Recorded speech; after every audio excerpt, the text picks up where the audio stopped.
Hello guys! Welcome po sa aming YouTube channel. This is Art from Art and Less. Sa mga bago pong taga-subaybay po, ang channel po namin is all about photography, love, and travel. And today, I'll be making a vlog regarding buhay OFW dito po sa UAE. So bibigyan ko po kayo ng mga sagot o mga idea kung ano ba, magkano ba ang sahod dito sa UAE, magkano ba ang gastos, at okay ba manirahan dito sa UAE. So stay tuned!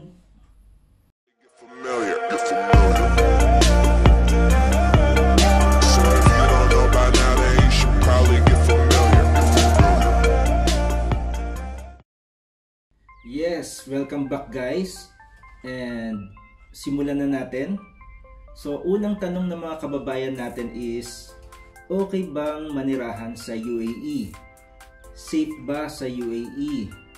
And okay bang magtrabaho dyan sa UAE?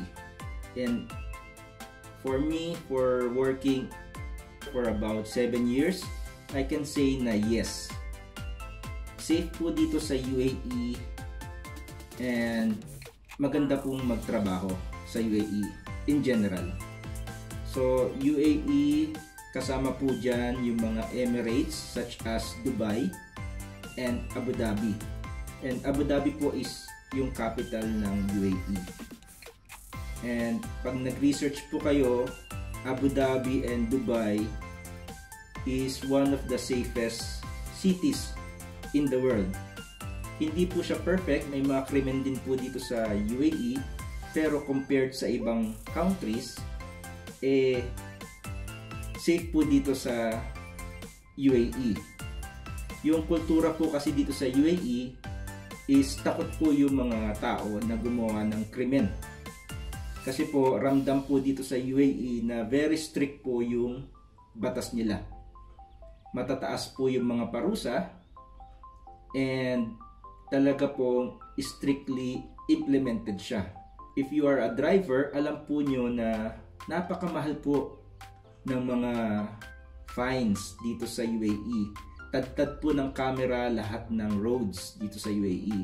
And katunayan nga po, last 2018, meron po akong overspeeding fine na around 900 dirhams.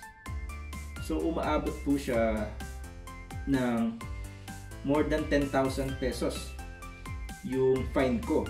By the way, 1 dirham is equivalent to 14 pesos. So yun po yung conversion niya. So ang downside lang po dito sa UAE is wala siyang citizenship. So kung gusto niyo po magtrabaho dito sa UAE, you will have a working visa. So as long as may trabaho ka, you can stay in the UAE. So safe ba dito? Yes, napaka-safe dito. Napakarami pong camera, and pag gumawa ka ng krimen, is madali kang mauhuli. And yung culture po dito is maganda. And katunayan yan, way back 2013 is nawalan po ako ng cellphone sa isang mall. And nailapag ko po yung cellphone ko, and naglakad po ako na nakalimutan ko po yung cellphone ko. After 10 minutes, may humabol po sa akin at may nagbalik po ng cellphone ko. Ganun po dito. So hindi ka mawawalan basta-basta ng cellphone. And meron pang isang pagkakataon, naglalakad ako, nalaglagan po ako ng ballpen. Take note, yung ballpen ko ay mumurahing ballpen. And tumigil po yung isang naka Mercedes-Benz na sasakyan. Naglower siya ng window, and lokal na babae po yung driver. Local meaning yun po yung mga citizen ng UAE. And sinabi niya sa akin na nalaglagan ako ng ballpen. Ganun po sila, ganun po yung kultura dito sa UAE. Kaya konti po yung krimen, saka hindi po nakakatakot na lumabas sa kalye. Ako, photographer ako, I always bring my camera with me. Hindi po ako natatakot na manakawan ako. And And hindi po ako natatakot na may mga hold up or something. Magkaroon man ng krimen dito is madali naman silang nauhuli. So, another thing good about UAE is being tolerant. Tinotolerate ng UAE ang kultura po ng mga naninirahan dito. So, UAE is composed of many countries. And lahat po ng mga tao na nagtatrabaho dito sa UAE are called expat. And tinotolerate po nila ang mga kultura ng iba't ibang country. And tinotolerate din nila yung practices ng religion basta nasa designated places. Katulad ng Catholic Church, sa mga Emirates po ng UAE, there are 7 Emirates, nakakalat po dyan yung mga Catholic churches. Pwede kang magsimba, pwede kang mag-worship, pati na rin yung ibang klaseng religion, meron din silang mga churches na tinayo, and pinapayagan po siya ng UAE. And sa katunayan, si Pope Francis is dumalaw last year, I think. Yun yung pinakakauna-unahang Pope na dumalaw sa isang Middle East country. And winelcome po siya ng napakaraming Catholics dito sa UAE. And winelcome din po siya ng mga leaders dito sa UAE. And nakakatuwa pa niyan, pag ini-inaugurate yung mga bagong churches, is makikita mo pa na nasa loob ng church yung ibang leaders ng UAE. So hindi lang nila tinotolerate, is wini-welcome pa nila yung kultura ng ibang mga nasyon na naninirahan dito. So ang payo ko lang po, kung pupunta po kayo sa UAE, is sundin nyo lang po yung batas and safe po kayo. Kasi marami rin pong mga Pilipino ang pasaway, and unfortunately may mga nilalabag silang batas, kaya nakukulong sila at napapahamak. Oh no! So, ang advice ko lang sa inyo is sundin nyo po yung mga batas. Pati rin po sa ethics, katulad ng pagdadamit, maging ano po tayo, maging responsible po tayo sa pananamit po natin, kasi conservative pa rin po yung country na to. So medyo ano lang po tayo, medyo mag-ingat lang po tayo sa ating pananamit. And also, bawal din po dito yung public display of affection. Kung meron kayong mga partners dito sa UAE, ang pinaka-allowed lang is holding hands between husbands and wives. Pero bawal po ang mag-kiss sa public. Pwede po kayong hulihin, or pag may nakakita sa inyo, pwede kayong isumbong sa pulis. So bawal po dito yung PDA. So sundin po natin yung mga batas ng UAE, and wala pong mapapahamak dito sa UAE. Ginawa lang po nila yung mga batas na yan para maging peaceful yung bansa, saka nasa order lahat. So that's it. Yung second question natin, yung madalas na tinatanong ng mga kababayan natin gustong magtrabaho sa UAE. So magkano po ba ang average salary dito sa UAE? So akala ng iba napakalaki po ng sahod ng mga nagtatrabaho sa UAE. Pero majority po, or 80%, maybe 80% of the OFW dito sa UAE, sapat lang yung kinikita para sa pangangailangan nila. So ang average salary po dito is 2,500 to 3,000 dirhams. So 1 dirham is equivalent to 14 pesos. So equivalent siya sa 35,000 to 42,000 pesos. So medyo malaki siya pakinggan, no? Pero tignan natin mamaya, kasi i-discuss ko sa inyo yung expenses. So ito pong salary na to is average po. Usually ito po yung mga OFW na nagtatrabaho sa malls, sa mga offices, minsan mga technician, ganito rin po yung salary sa mga technical field. Ito po yung average salary. Pero meron po tayong mga kababayan na sumusweldo ng as low as 1,500 dirhams. So sumasahod lang sila ng mga 21,000 pesos. Pero may mga companies na kasama na nito is yung accommodation nila. So hindi na sila gagastos sa accommodation.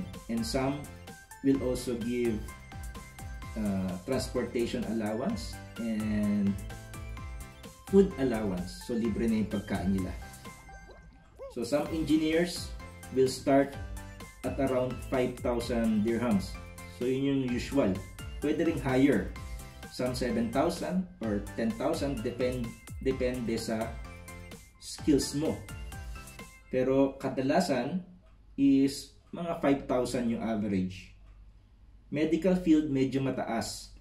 Kaya kung ikaw ay nurse, ikaw ay doctor, or nagtatrabaho sa medical field, you can get a much higher salary dito sa UAE, lalo na sa Dubai and Abu Dhabi. So, some of my friends, sumasahod sila ng entry salary nila is about 7,000 to 9,000 dirhams. So, meron pa silang mga bonuses, overtime pays, and may increment sila yearly. So, depende po yan sa company na papasukin nyo. Pero in my experience po, mas matataas po yung mga sahod ng nasa medical field. Kaya kung nasa medical field po kayo, tignan nyo po, i-search nyo po yung UAE. I think marami pong opportunity dito na maganda. And also some engineers have good opportunities katulad ng mga civil engineers, mechanical engineers, electrical engineers. Pero sa electronics, hindi masyado. Sa computers, pwede rin, may mga pero medyo limited. So, depende na rin po yan sa paghahanap nyo. Hindi ko po masasabi kung ano po yung in-demand na trabaho po dito sa UAE. So, yan na po yung average po na or yung usual na sahod po dito sa UAE. So, hindi po ganun kalaki. Bakit ko nasabi? Kasi punta na po tayo sa susunod na question. Magkano ba ang expenses dito sa UAE?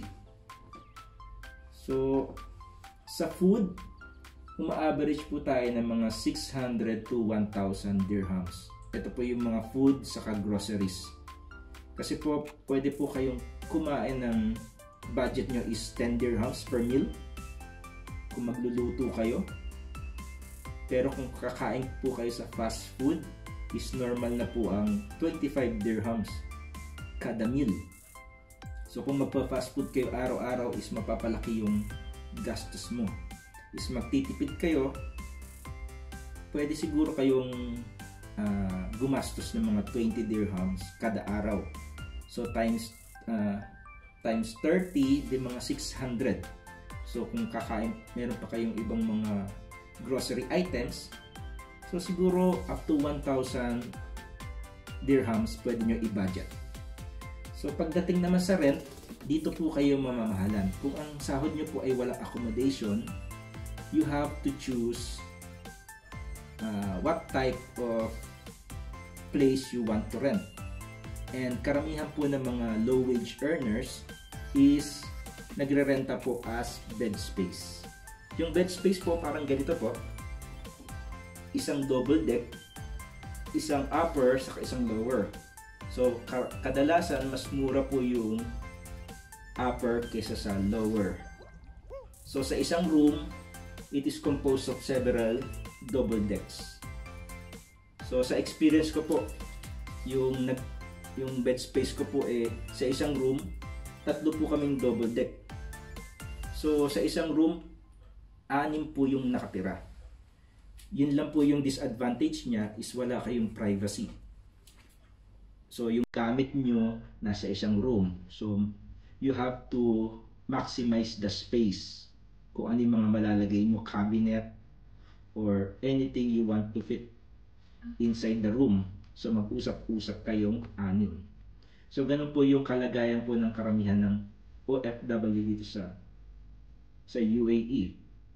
So if meron pa kayong budget, ang next na pwede nyong piliin is partition. Yung partition naman is meron siyang kahoy na harang sa bawat bed. So in some accommodation, meron pa silang pintuan, meron silang lock. So yun yung mga partition. So yung partition is around 1,000 to 1,500 dirhams. So it's about 14,000 to 21,000 pesos. So ganun na po siya kamahal yung partition. Maganda siya kasi may privacy, pero malapit ka pa rin doon sa next bed. So ganun po yung partition. So kung gusto mo talaga ng privacy, mag-rent ka ng whole room. Kaso nga lang, yung whole room, kapag naninirahan po kayo sa Abu Dhabi at Dubai, medyo mahal po siya. The whole room costs about 2,000 to 3,000 dirhams per month. So parang 28,000 to 42,000 pesos na siya per month. Ganun po kamahal. So kung meron kang asawa, meron kang anak, mapipilitan ka talaga mag-rent ng full room para sa inyong privacy. Pero kailangan dalawa kayo nagtatrabaho or mataas-taas ang sahod nyo para makapag-afford kayo ng full room. Kung sa Pilipinas itong 28,000 to 42,000 pesos, malaking bahay na siya. Dito, renta pa lang. So malaki pong part ng gastos dito sa UAE is yung accommodation o hindi pa kasama yon sa salary package mo. So susunod na gastos is yung pamasahe. Yung pamasahe, nagdedepende yan kung bus, metro station, tram, wala po ditong tricycle, wala po ditong mga padjak. So may taxi, yung taxi is around, ang flag down rate yata nila is 12 dirhams. So, pag malapit ka lang, 12 dirhams. So, balikan, mga 24 dirhams per day. So, kung meron kang day off kada 1 week, so, you multiplied it by 26 days. So, 624 dirhams ang magagastos mo sa taxi kada buwan. So, yun yung example natin na gastos sa pamasahe. So, gagawa tayo ng example. So, bigyan natin kayo na example. This is Maria. And si Maria is nagtatrabaho as sales lady. And she has a salary of 2,500 dirhams. So, sa 2,500 dirhams, gagastos po siya ng 600 dirhams sa pagkain. And by the way, she is single. Kaya, siya lang po yung nagtatrabaho. Wow! And 700 bed space. And kunyari nagtataxi siya everyday. So meron siyang 624 na expenses para sa pamasahe sa taxi. So ang matitira sa 2,500 ni Maria is 576 dirhams. Yan. Lumiit na po. Lumiit na po yung sahod niya. And syempre, kada buwan, bumibili rin siya ng mga gamit for her hygiene. And katulad ng sabon, shampoo, toothpaste, and also mga panlaba, etc. So gawin na lang po natin ng mga 50 to 70 dirhams per month. So asa ano ko lang to, approximately. And syempre, gagastos din po siya para sa load for her cellphone. And necessity na po ngayon ang cellphone. So kailangan po talaga mag-budget. And lalo na ngayon, pati yung data is kasama na rin sa binabudget. Dito po sa UAE, mayroong mga packages for as low as 21 dirhams per week. And may kasama na pong 1 GB data yon. And meron na pong kasamang konting text, international calls, local calls, and text messages, yun, SMS. So sa halagang 21 dirhams pwede mo nang ma-enjoy yung cellphone mo. And mostly sapat na siya. If gusto mo ng mas mabilis na internet, mas madaming text, mas maraming calls, you have to pay more. So gawin nating 21 dirhams per week. So it will become 84 dirhams in 1 month, 4 weeks. So yung 576 niya na natitira, minus 70 dirhams, then minus 84 dirhams. So ang matitira na lang sa kanya is 422 dirhams. So yun na lang po ang matitira sa kanya. So yung salary niya na 35,000 pesos, ang matitira na lang sa kanya is 5,908 pesos. So yun na lang po yung mapapadala niya sa pamilya niya. Kung magtitipid siya sa pagkain, kaya po minsan nakikita niyo sa mga ibang videos ng OFW natin na nagtitipid sila sa pagkain. Then sa pamasahe, naglalakad sila. Kung malapit lang yung work nila, is pwede mo pa siyang matipid. Siguro makakapagpadala ka or makakatipid ka ng 6,000 to 7,000 pesos kung ikaw ay minimum wage earner dito sa UAE. So alam naman natin na madiskarte rin yung ibang Pilipino. So yung ibang Pilipino nagsa-sideline or rumaraket, nagbebenta ng pagkain, kakanin, or yung iba pa nga na nagtatrabaho sa salon, minsan nagmamasahe sila, minsan naggugupit sila. Iba't ibang klaseng diskarte makikita mo dito sa UAE kasi mga Pilipino madiskarte. So yun po yung binigay ko po sa inyong idea kung magkano po yung salary nyo and magkano po yung usual na expenses dito. So pwede rin kayong makatipid or pwede pa kayong mas lumaki yung gastos nyo. Depende na po yan sa diskarte nyo. Depende na rin po yan sa salary nyo. So pag nakakita po kayo ng mga OFW na galing po ng UAE, wag po natin isipin na mayaman sila or marami silang pera. Kadalasan po sa amin, sapat lang po yung sinasahod para sa pamilya namin. So, yung iba nakakapagbigay ng more than 10,000 pesos per month. Pero, napakaliit lang po yun, lalo na pag kung ikaw ay breadwinner at sa ilang dumidepende yung pamilya mo, you have to provide more. Kahit gawin mo pang 20,000 pesos yung makipadala mo, isasabay din yung gastos sa Pilipinas. So ganyan po kahirap yung sitwasyon ng mga OFW natin. So dugot pawis po yung pinupundar namin dito sa ibang bansa para po makapagpadala ng mas malaki compared kung magtatrabaho po kami sa Pilipinas. Kaya iba magtataka, bakit ka pa pupunta sa abroad kung maliit lang yung sasahurin mo? Pero kung nasa Pilipinas ka, mas maliit po yung sasahurin nila. Dito po sa UAE, nakakadiskarte po, nakakapag-racket, at natitipid po nila yung pera nila para makapagpadala sila ng mas malaki para sa pamilya nila. Sana po natulungan ko kayo sa video na po yung mga nangangahas, mga nagbabalak na makipagsapalaran ng trabaho dito sa UAE. Maganda po dito sa UAE.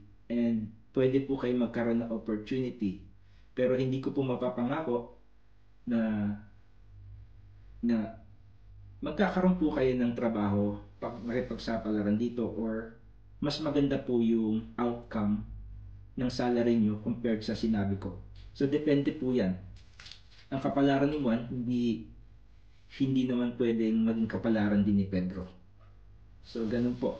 So salamat po sa panonood. Kung meron po kayong reaction or may idadagdag dito sa video na to or more information or meron po kayong mga suggestion na gusto nyong gawin, gusto nyong ipagawa sa akin sa next video, mag-comment lang po kayo sa comment section below. And please make a thumbs up and subscribe po kayo and push the notification bell para sa mga susunod na videos and notified po kayo. Maraming salamat po and God bless.